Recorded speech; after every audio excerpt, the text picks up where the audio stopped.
This event, held live on October 15th, is part of the Utah Debate Commission's work to educate voters and encourage the civil exchange of ideas.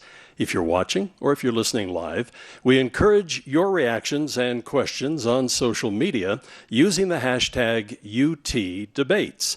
We're on the campus of Salt Lake Community College, broadcasting live from the Gail Miller Conference Center, where we're holding the debate between the candidates in Utah's race for the 4th Congressional District.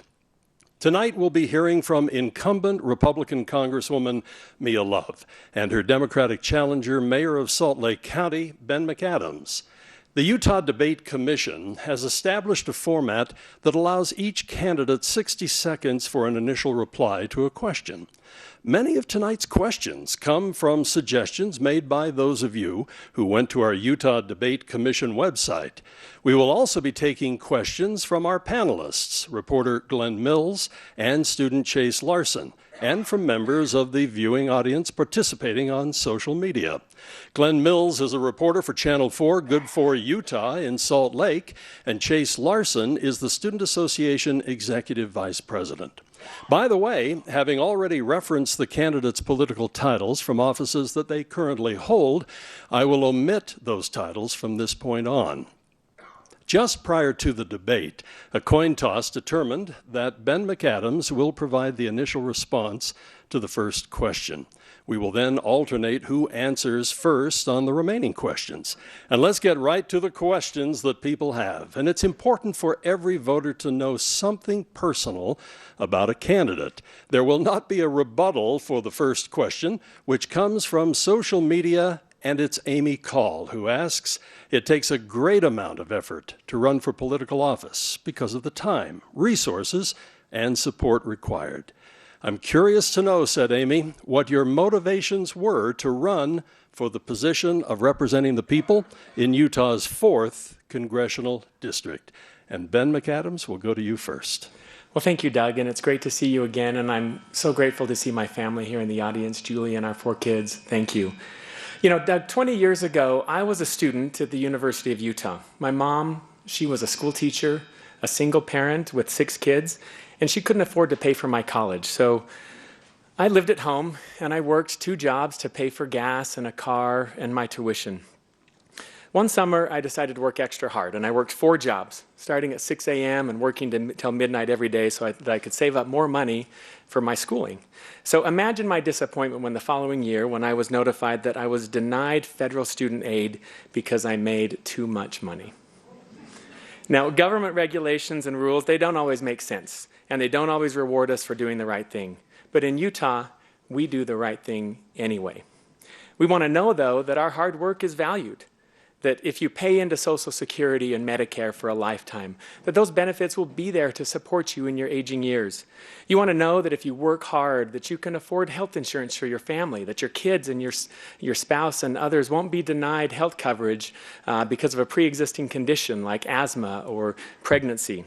So I'm running for Congress because I believe we need a voice in Utah that will put Utah first, will put solutions ahead of politics and ahead of special interests. And we go to Mia Love next, and we're watching the clock rather closely, Mia, so we'll give you an additional 17, 18 seconds. Thank you. Thank you, Doug. And thank you to the Utah Debate Commission and everyone who is here and watching from home. Thank you for participating tonight. I'd also like to thank my husband, who is just the most supportive, incredible man I've ever met. And I wanted to just personally say thank you for your support and your love.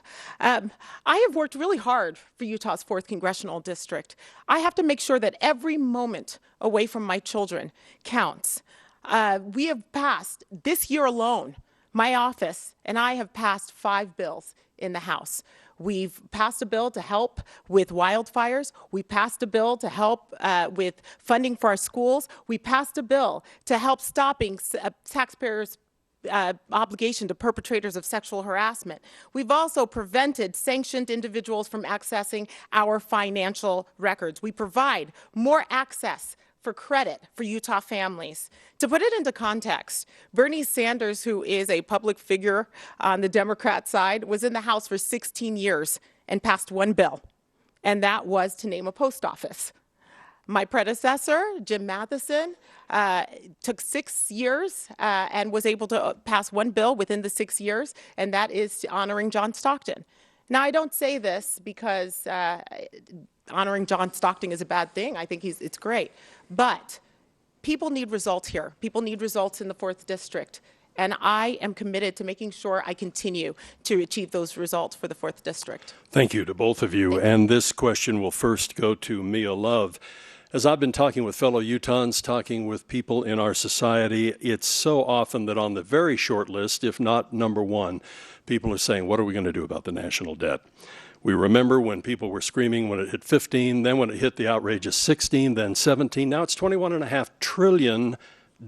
Interest rates are going up on that amount. And the question that Utahns asked me to pass along to you, how do we deal with that debt? How do we deal with the deficit? And how are we going to pay when interest rates go back to, quote, normal? Yes. So keeping our country on sound financial footing is incredibly important, not just to us as a family and to our sovereignty, to economic prosperity. And we've got to keep the promises that we've made to our senior citizens. And I have a 100% voting record when it comes to protecting our senior citizens. But this country has had skyrocketing deficit. And that's one of the reasons why I ran for Congress, which is why I opposed both spending bills in the House that added $1.3 trillion and pretty much put the debt on the backs of our children. I have 3 children that are counting on having their opportunities at life. I introduced bills like one subject at a time, which means that every bill enacted by Congress has to be limited to one subject, and that one subject has to be clearly stated in the title. Imagine if we were able to do that. Most of our states in the United States actually has that in their state constitution. Imagine if we were able to do that in Washington. So I will continue to work and make sure that we control the debt and deficit spending and work to get one subject at a time implemented. Ben McAdams. Thank you. You know, I am really concerned about the national debt. In fact, in the last year alone, we've seen my opponent vote to add $1.9 trillion to the national debt. That is shocking. And just to put that in perspective, in the last 6 years, we saw some news today, that in the last 6 years, the national deficit is higher than it's ever been. Now, Congresswoman Love, when she was running for Congress the first time, signed a pledge that she would never vote for any legislation that would add to the national debt. That promise has been broken. Now, in Salt Lake County, we balance our budget every year. I'm proud of the fiscal responsibility and balanced budget, AAA bond rating that we have at the county level. And look, it's not easy. It takes hard work to balance a budget. And we do it by working across the aisle, Republicans and Democrats coming together to make tough decisions. And we've done it, and every year lowered the tax rate at Salt Lake County. So we do need a balanced budget. I support a balanced budget amendment, and the national debt is at crisis level. In fact, there was a statistic that I read just a couple of weeks ago saying that we will be paying more interest in the national debt than our military here soon. We are offering rebuttals tonight. I would ask our candidates to use them only when necessary, but we have 30 seconds, and to Mia Love. Perfect. Thank you. And what he's referring to is tax reform, where he was talking about adding to the national debt. There's a clear difference between my opponent and I. I would rather give people more funds so that we can grow the economy and make sure we rein in spending in Washington than to balance budgets like my opponent has done in Salt Lake County by raising taxes every year, except for the year that he decided to run for Congress.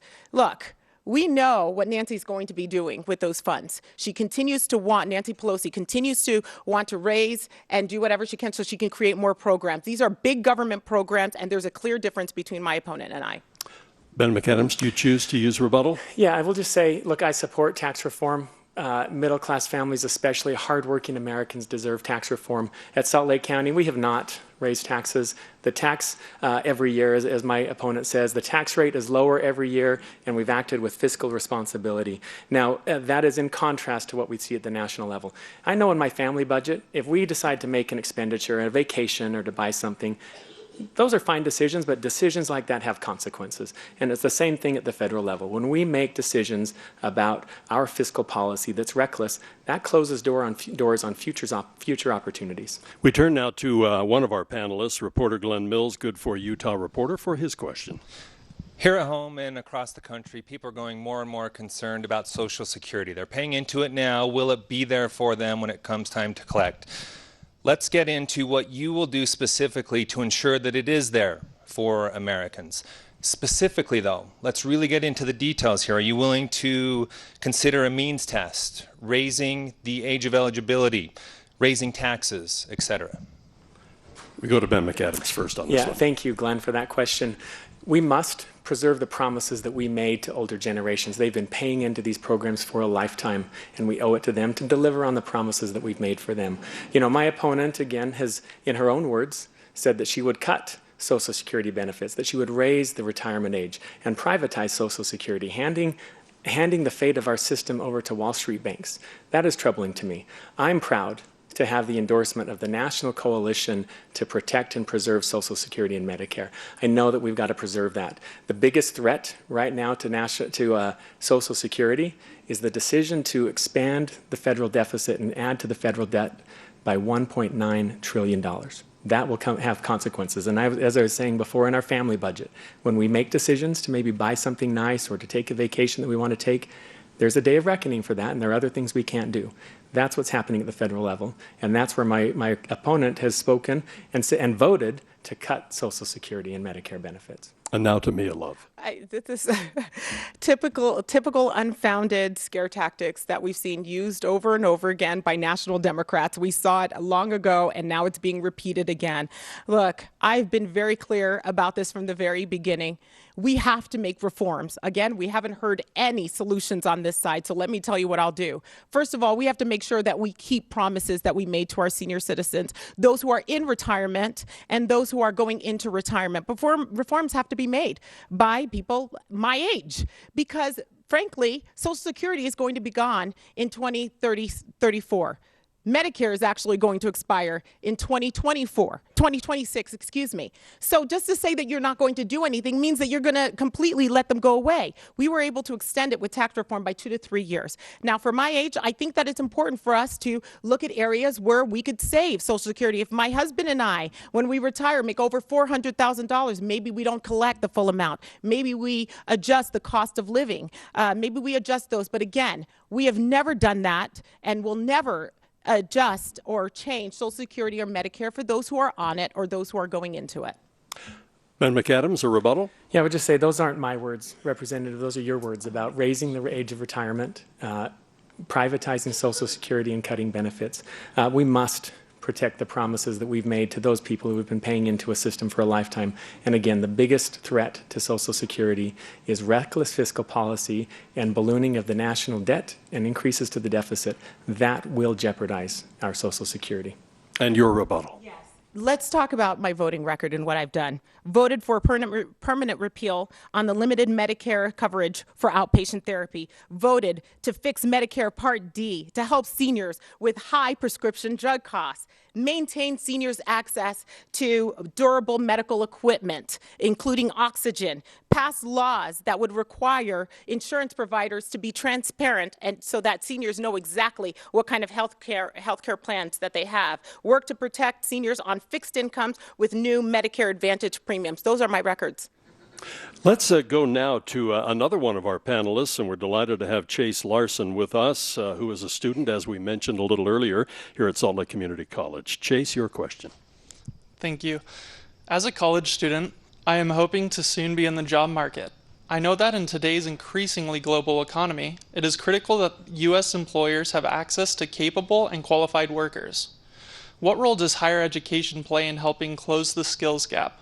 And what role should the federal government play in higher education in our country? Mia Love will take this question first. Thank you, Chase. The cost of education, the biggest problem that we have with higher education right now is the cost of education is rising far faster than the rate of inflation, 400%, and more than 4 times the rate of inflation. What we have to do is we have to align the education values with the education costs.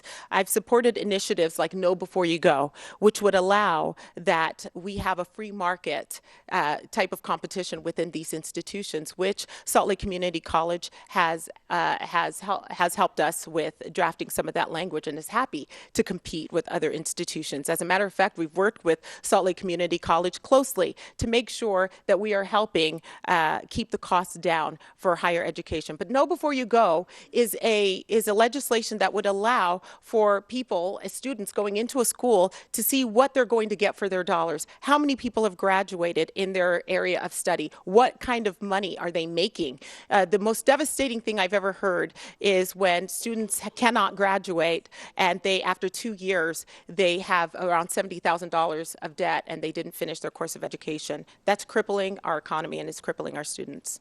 Ben McAdams now. Thank you. You know, I mentioned earlier that I wouldn't have been able to go to college were it not for Pell Grants and low-interest student loans. And you know, my opponent has voted to cut Pell Grants and some of that student aid. I think we need to make sure that we have for our students that, you know, look, students are going to have to work hard. And like me, I think you're going to have to work. Sometimes you might have to work a job to try and pay tuition and that. But we've got to still make it affordable, that education is affordable so that is still a choice for our future generations like Chase. One of the things that we've done at the county level, working, really led out by the Governor Herbert, but working to bring in the private sector to help provide training and job skills for those people, whether it's college or whether it's directly into a career, but that training's available for them to enter the job force. And so an incredible partnership that we supported with EdGoEd, that the Governor's Office of Economic Development, that brings people in and trains them for jobs in the manufacturing and high-tech industries, and they get some private sector support for that. So we're going to have to look at more options like that, but continuing support for Pell Grants and student loans is also critical. Mia Love, do you choose a rebuttal? I just want to point out that I would actually like to know if which votes, actually the name of the bill and the votes that we voted to repeal student loans or Pell Grants. You can't point to one vote because frankly they haven't happened. That's completely misleading and not true. What we've done is we have to concentrate on bringing down the cost of higher education so that when students are graduating, they're not spending half a lifetime paying the federal government back. I mean, it's crippling to families. Ben McAdams, do you have a rebuttal? Yeah, thank you. We can share those specifics, but just like your vote to cut Social Security and Medicare in the last month, you know, words are one thing and actions are another. And I hope that the voters today will judge us not only by our words and what they hear, but the actions that we've each taken.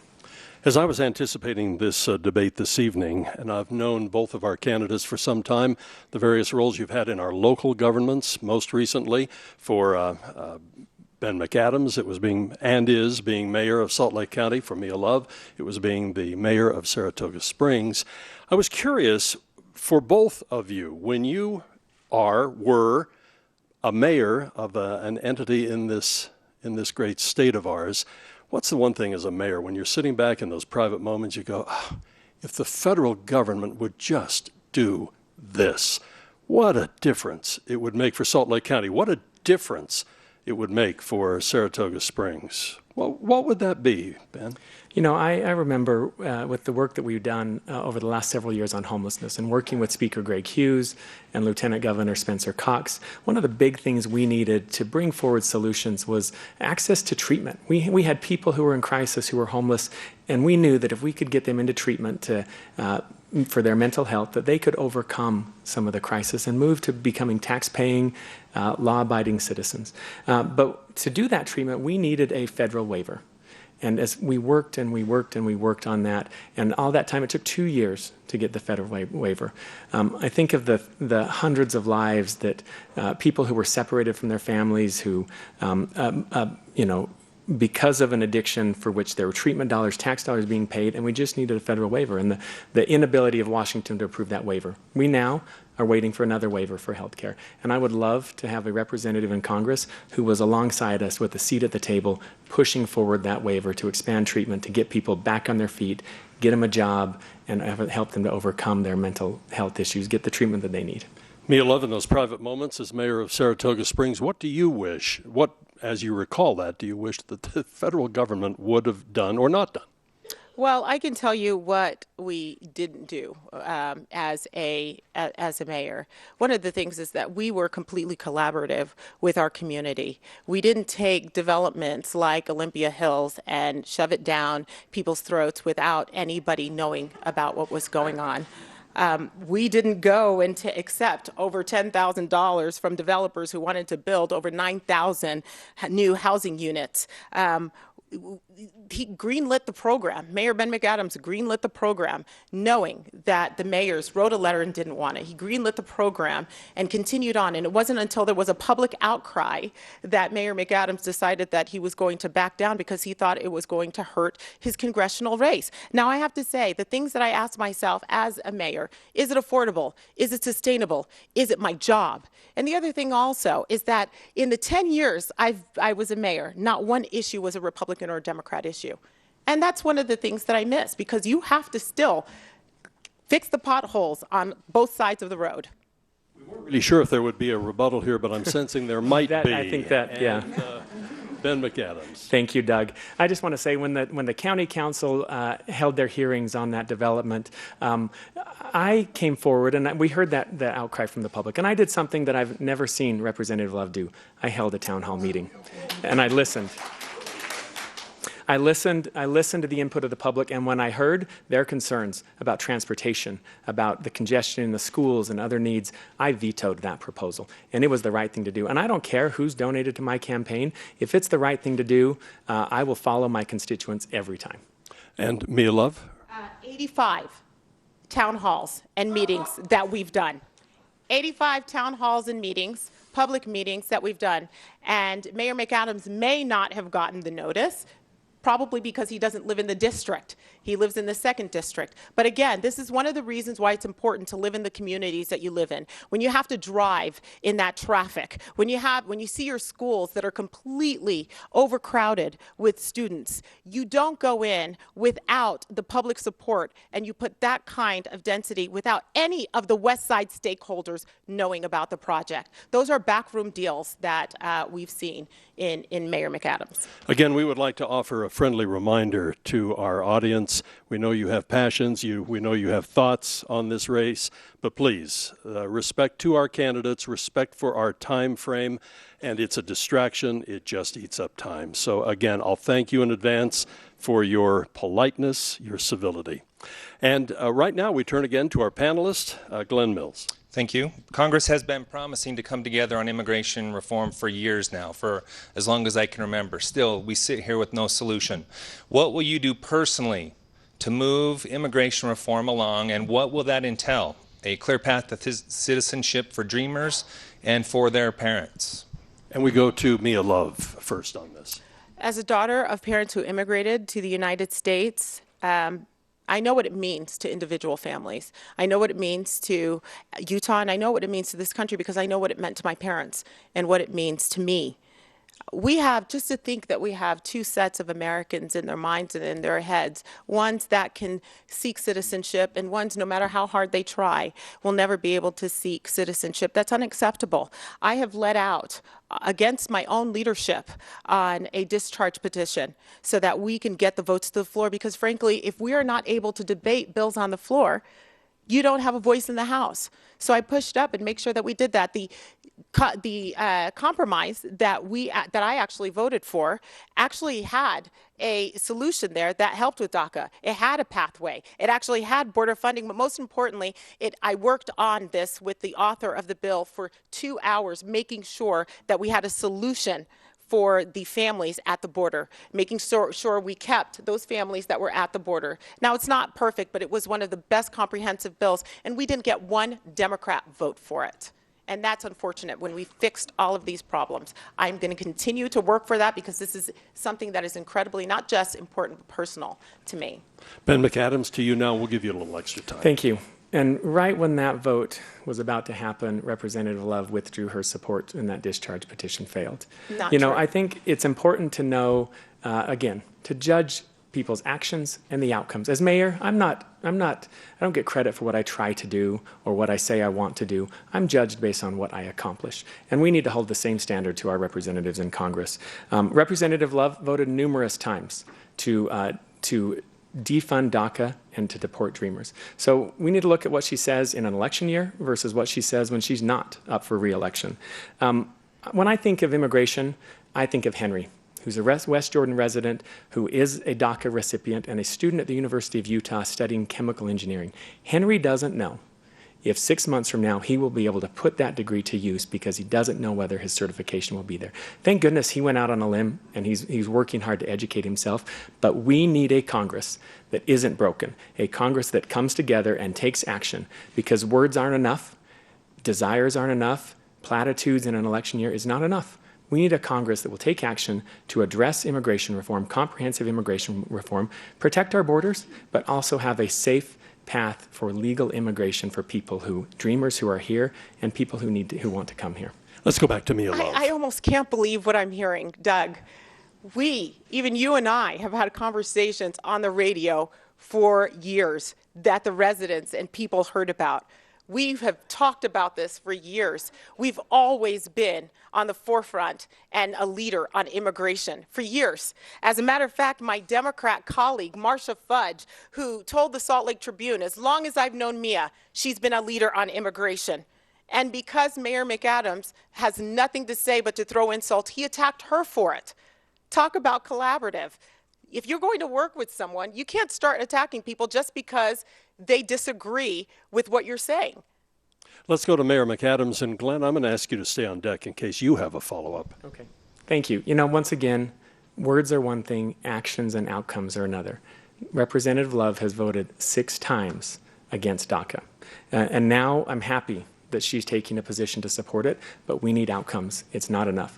As the mayor of Salt Lake County, I'm doing everything I can at the local level. We just started a United for Citizenship effort where we are helping people who are here and eligible for citizenship to fulfill that process and take those steps to become citizens.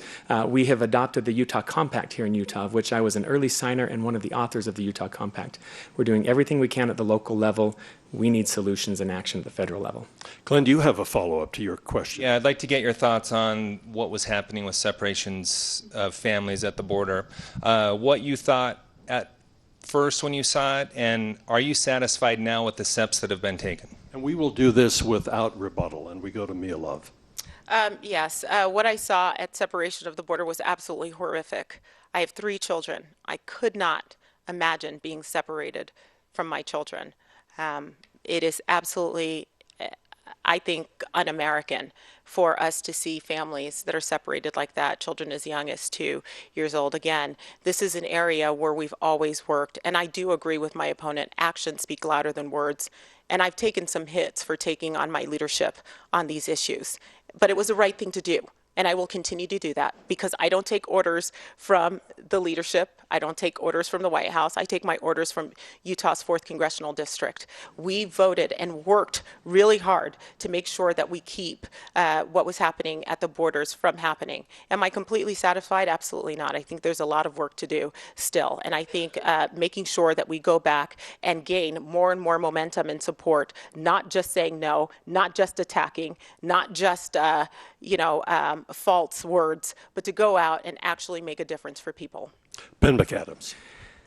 What we saw happening over the summer and the spring with the family separation at the borders was atrocious. We are better than that as a country. We should expect better from our federal government. That happened, and then the results and the attempt to remediate that was not satisfactory. And even today, we're hearing intentions from this administration to continue a policy of family separation. That is not acceptable. Once again, we need to judge our Congress by their outcomes, not their actions or not their desires or their words, but by their outcomes.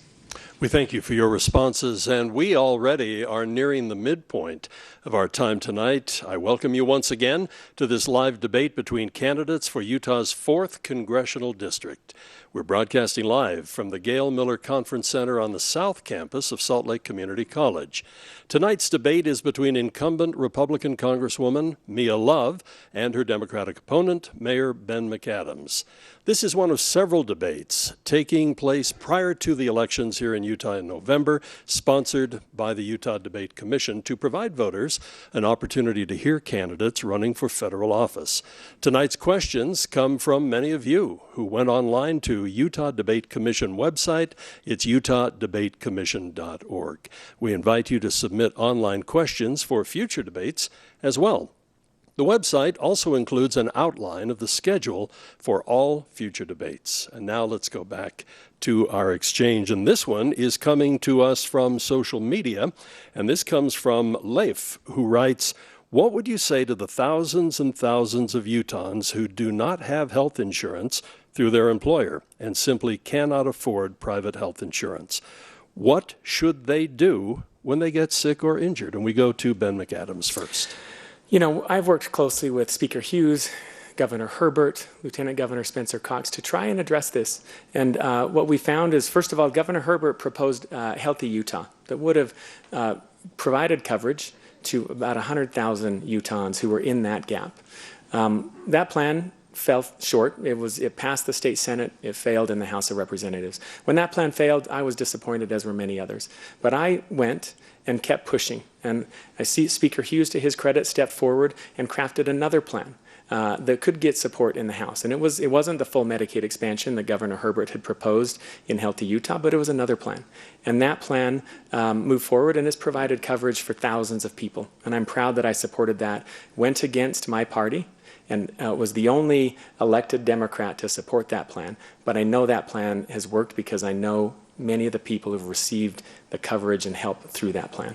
Mia Love. We are still suffering from the negative effects of the Affordable Care Act. The bill that Nancy Pelosi, the party of Ben McAdams, and the Democrats said that they had to pass it before they knew what was in it.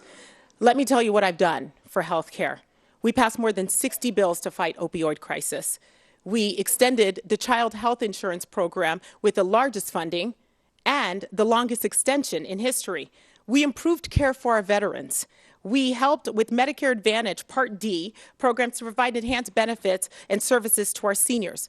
Now, the American Health Care Act didn't have everything in it, but let me tell you what it did. It brought the cost of premiums down. It would have eliminated the Cadillac tax, the HIT tax, the medical device tax. It had an alternative that would allow for risk pool sharing so that people with pre-existing conditions would be able to have their highs subsidized, and it would balance out the highs and the lows. And no one would be able to be denied coverage because of pre-existing conditions. It also allowed you to keep your child on health care coverage until the age of 26.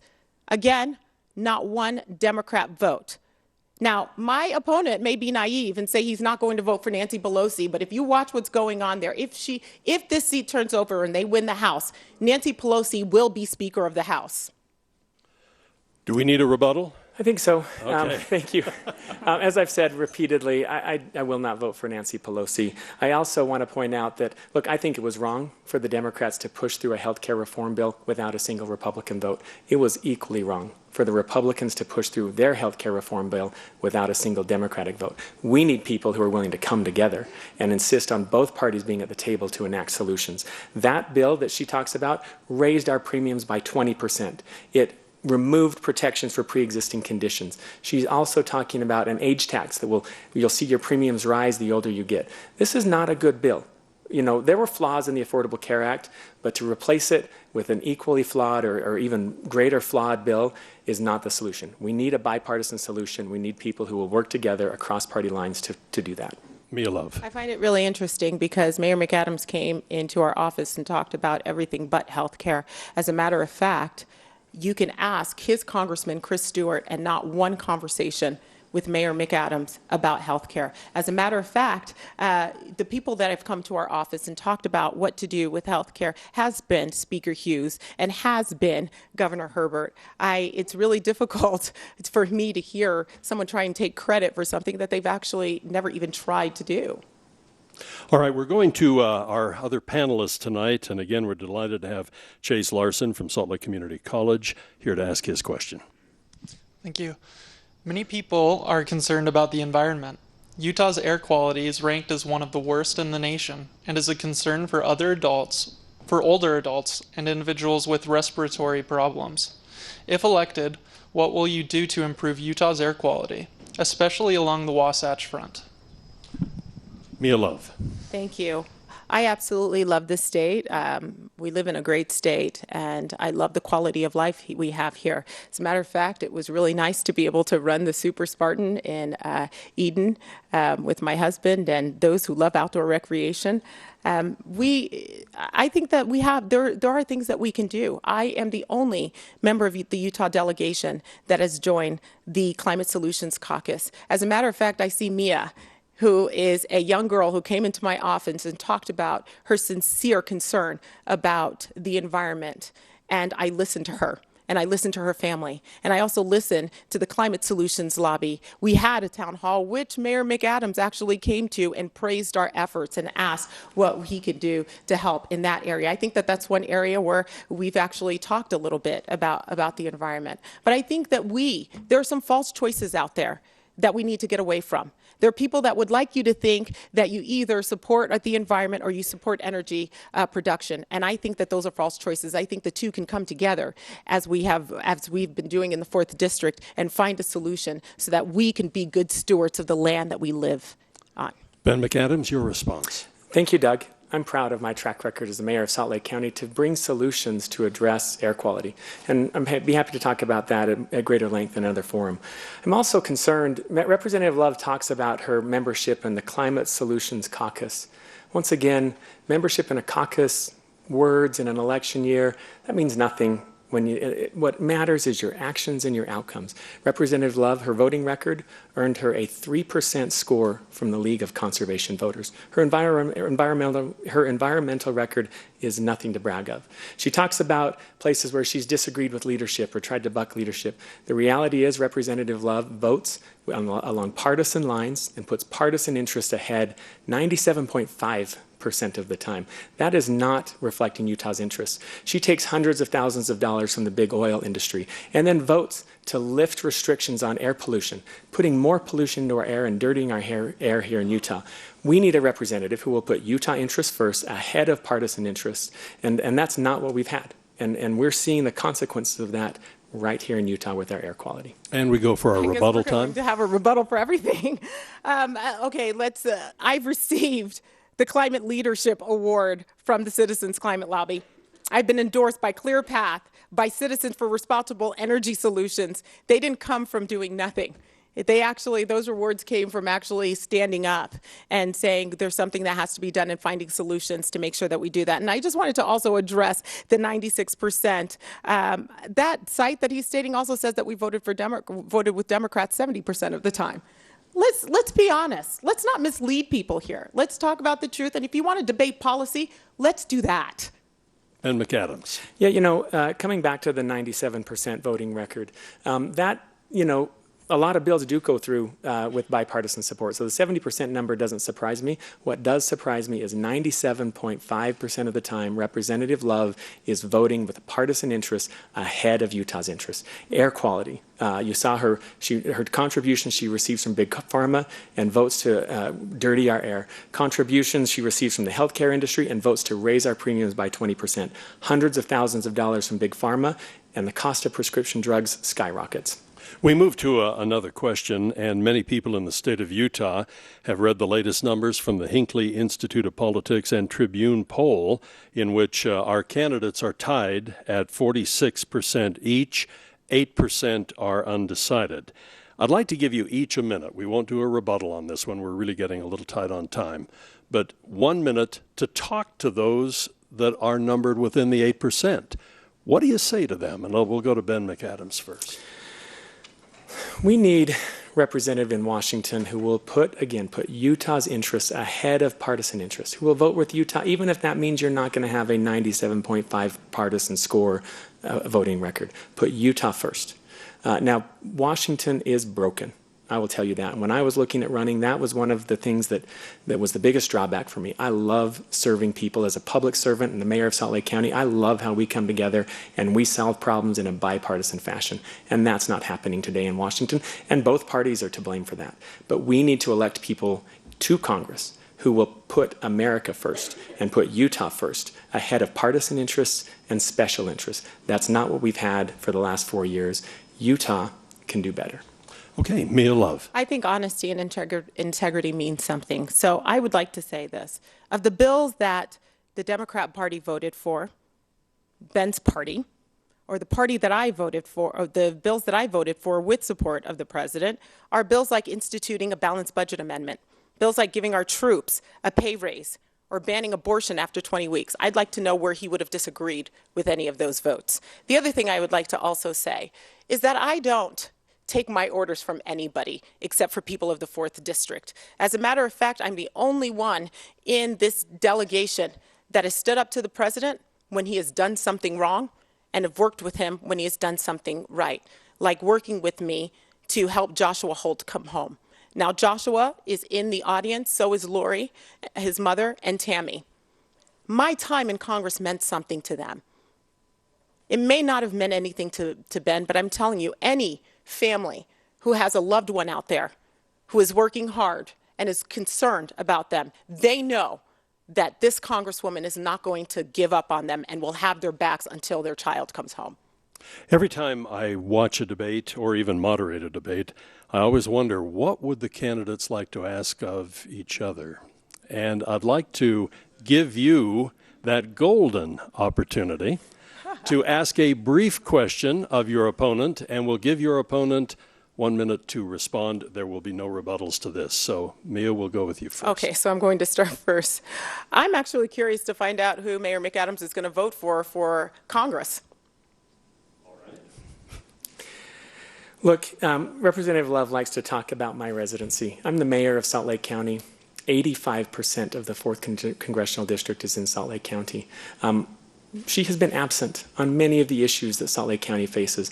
As the mayor of Salt Lake County, I travel every corner of this county, 85% of this district. I feel like I know every pothole and every blade of grass in this county that's being maintained.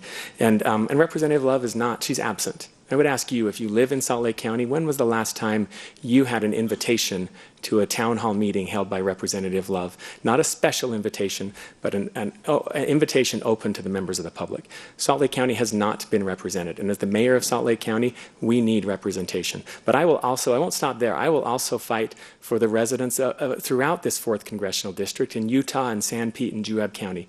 I have traveled every city in this district, listened to the residents and heard their concerns and their voice. And that's what you will get if you vote for me, is a representative who will care and be there to listen to our issues. And Ben McAdams, it's your turn to ask a question of Mia Love. Yeah, I would like to ask Representative Love what she plans to do. You know, I think being in Congress, it's important to listen to the public. What you plan to do to better be informed and in touch with the constituents you represent, and will you do town hall meetings in the future?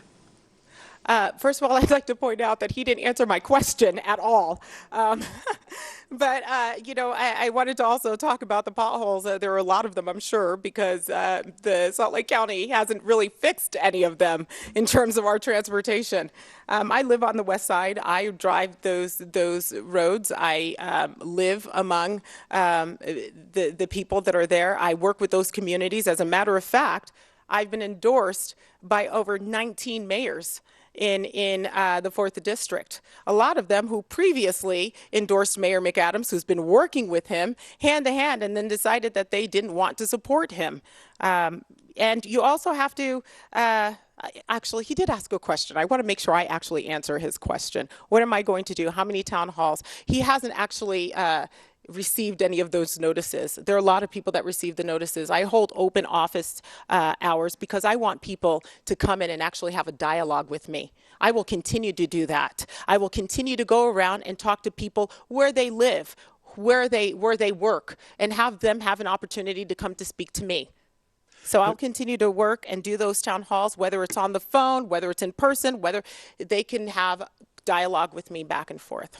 Let's talk about trade and tariffs for just a moment. The stock market has been reacting somewhat interestingly over the last several days. Many of our very, very close allies are acting or responding to what is happening here in this country. Seems much of President Trump's efforts are targeted at China. I'd like to get your response. Do you support the tariffs implemented by the president, and would like to hear why or why not? And Ben McAdams, we go to you. I do not support the tariffs because I see the harm that they're causing to farmers and business owners right here in Utah, home builders, home buyers.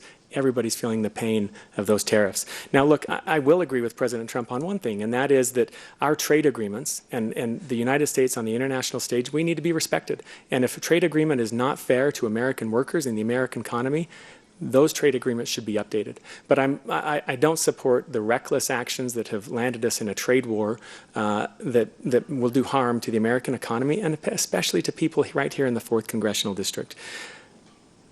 Mia Love, let's go to you. Okay, great. I'm a free trader. I've always been a free trader. I believe that when products are allowed to cross borders freely, then soldiers won't. I have visited cherry farmers. I've visited Norbest farmers. I know what the trade war is doing to them. I visited with Vivint Solar. I know what's happening. I do realize that China's a problem. I understand that. They steal our intellectual property. They don't allow our companies to compete fairly in their markets. They steal our trade secrets. There is no daylight between anybody knowing that China is a problem. But why not target just China? And then get everyone to coalesce around us instead of targeting all of our allies and have them coalesce around China. I don't agree with the strategy. I really don't. I've called him out. I've actually worked with Farmers for Free Trade. I've worked with different entities, and they know that I'm on their side. I've spoken with economic develop advisor Larry Kudlow and Peter Navarro, and I expressed the frustrations of the 4th District, and I told them they should really listen to us because we're the branch of government that's closest to people. Do we have a rebuttal? Yeah, yes. I would just say again, actions and outcomes matter. Words are one thing, rubbing shoulders with important people, but what actions and outcomes have we seen? Our representative sides with partisan interests and supports this president's agenda 97.5% of the time. It's one thing to say that you disagree. It's another to just be a vote that's taken for granted and on autopilot, handed over to partisan interests and special interests at the expense of people living right here in Utah. Mia, do you choose to rebut? Yes, I have to. Again, the mayor did not answer the question. Between the 70% and the 96%, I want to know where he would have voted against me or differently from me. Is it the abortion bills? Is it paying our troops? Is it balancing the budget? Because those are the differences. I can answer that if that's a question. Very quickly, let's just... I would have not voted with Big Pharma to lift restrictions on air pollution. I'm sorry, I wouldn't have voted with Big Oil to lift restrictions preventing air pollution from going in the air. I wouldn't have voted to repeal Social Security and Medicare, to cut Social Security and Medicare. I wouldn't have voted to increase health insurance premiums by 20%, and I would not have voted to lift protections for pre-existing conditions. This is somebody who is voting 97.5% of the time with partisan interests and doing harm to people right here in Utah. And very quickly, Mia Love. I still have not heard. He can't even match the bill numbers with what we've talked about. Yeah, sure I can. No, you cannot match the bill numbers. We talked about this. You have not been able to talk about where I voted against helping out seniors. I have a 100% voting record with seniors. They know that. As a matter of fact, the op-eds before he actually decided to run in this district, op-ed after op-ed from senior citizens saying, thank you for helping us on Medicare Advantage. Thank you for helping us preserve our funds. It was the ACA, remember, that took $700 billion out of Medicare to pay for the Affordable Care Act. Okay, we are getting close to a firm end time for the debate, and I want to make sure that my colleague Glenn Mills has time for his next question. On this year's ballot, Utah voters are weighing in on medical cannabis. At the same time, many state leaders are lamenting that this is a failure at the federal policy level.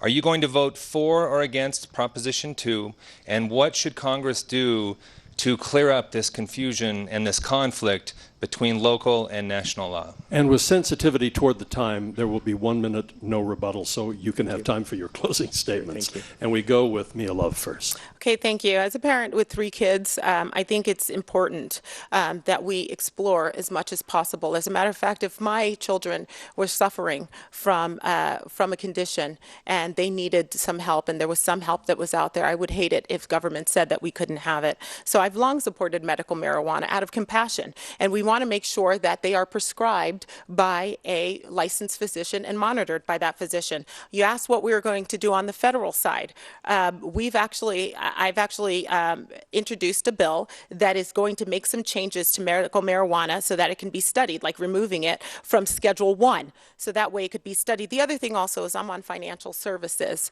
and our banks are unable to serve marijuana businesses, which creates a cash and carry business, and it creates some public safety problems. So it's important for us to make sure that we change that legislation so that we could be able to allow our financial institutions to take in businesses and we don't put families in danger. But the compromise that is in Utah, in the legislature, that's the way we do things. And I'm proud of our governor and our state legislature for coming together and finding a compromise so we can fix this problem. And to Ben McAdams. Thank you. I didn't hear whether she's voting for it or not, but I will say I do plan to vote for that proposition. And the real answer does lie at the federal level. And once again, we're having to take state action because of failure from Congress, failure to act. And what we do need is Congress to change the schedule of cannabis from Schedule 1 to Schedule 2.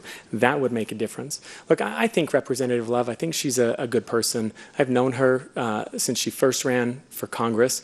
But again, as I've said before, actions and outcomes matter. Words are one thing. Intent to sponsor legislation is another. We have not seen action on this level in Congress yet. And so I'm happy that now in an election year she's talking about that.